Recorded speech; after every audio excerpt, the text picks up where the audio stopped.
নমস্কার বন্ধুরা, আঁখি আজকে কত লোভনীয় খাবার নিয়ে চলে এসেছে দেখো। একদম জিভে জল পড়বেই তোমাদের। এটা সত্যি দেখতে যেমন সুন্দর হয়েছিল, খেতে দুর্দান্ত। আজকে মাটন রান্না করব। রসুন, আদা, পেঁয়াজ, আলু কীরকম নিয়ে নিয়েছি দেখো।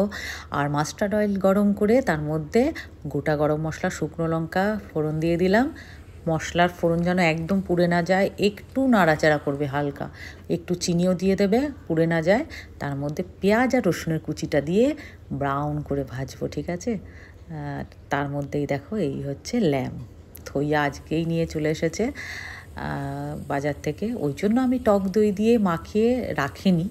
না হলে তোমরা আমার বাড়িতে যতবার ল্যাম রান্না দেখেছো টক দই দিয়ে রাতে মাখিয়ে রাখতাম। যাই হোক, খুব ভালো করে পরিষ্কার করে ধুয়ে নিচ্ছি। দেখো পিসগুলো কিন্তু খুব সুন্দর জানো তো, আর খুব টেস্টি, খুব টেস্টি।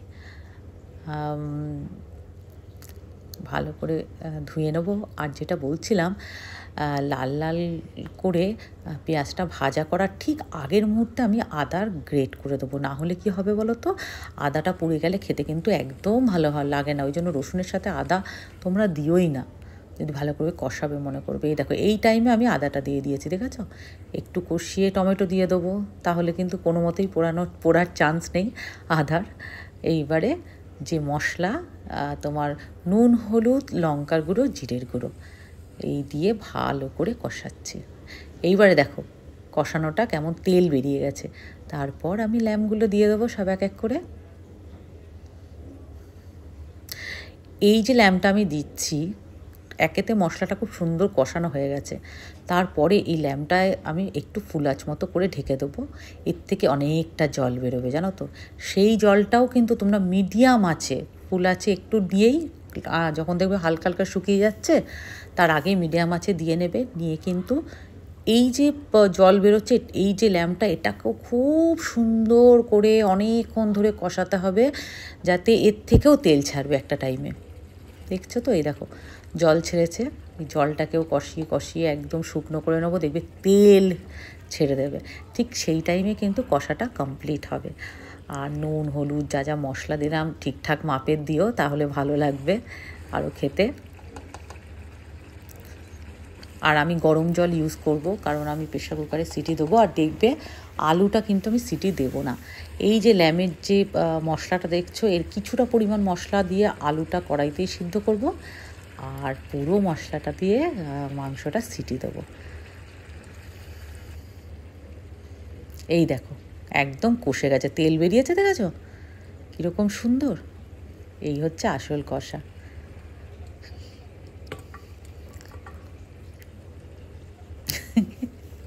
প্রত্যেকবারই বলি, ভাবো যে বাবা কি লোভা রে। সত্যি আমরা খুব লোভা গো। এই জিভে জল চলে আসছে জানো তো। খাওয়া তো হয়ে গেছে, কিন্তু মশলাটা এত সুন্দর কষিয়েছি, তোমাদের দেখাবো। দেখো এই দেখো মশলাটা দেখো। এইরকম যদি কষাতে না পারো, ওই পেঁয়াজ দেখা যাচ্ছে ট্যালট্যালে ঝোলের মধ্যে, সে রান্না কিন্তু ভালো হয় না। আর দেখো যখন এরকম কষা রসা স্পাইসি খাবার খাবে না, কিপটামও করবে না যে তেল কম খাবো, হেলদি হবে শরীর। হেলদি গুলি মারো, কেননা এখন হেলদি কথা ভাবলে হবে না। এখন পুরোপুরি কনসেন্ট্রেট করতে হবে যে এরকম একটা ভালো ল্যামের ঝোল খাবো, রসা কষা, আবার কালকে থেকে হেলদি খাবার খাবো, ঠিক আছে। দেখো 4টে মাত্র সিটি দিয়েছি, বেশি সিটি দিইনি, গলে যাবে তাই। শক্তও থাকবে না, গলেও যাবে না। এই দেখো রান্নাটা দেখেছো। আর ভালো কথা, সিটি দেওয়ার আগে কিন্তু আমি 1 চামচ গরম মশলা দিয়ে দিয়েছি, যেটা লাস্ট মশলা ছিল একদম।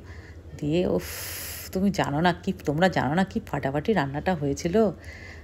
যদি তোমাদের সত্যি খাওয়াতে পারতাম না, কি বলবো।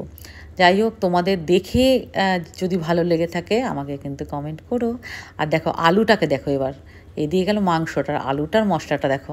এটাও কম লোভনীয় না, এটা দিয়েও দারুণ লাগবে খেতে।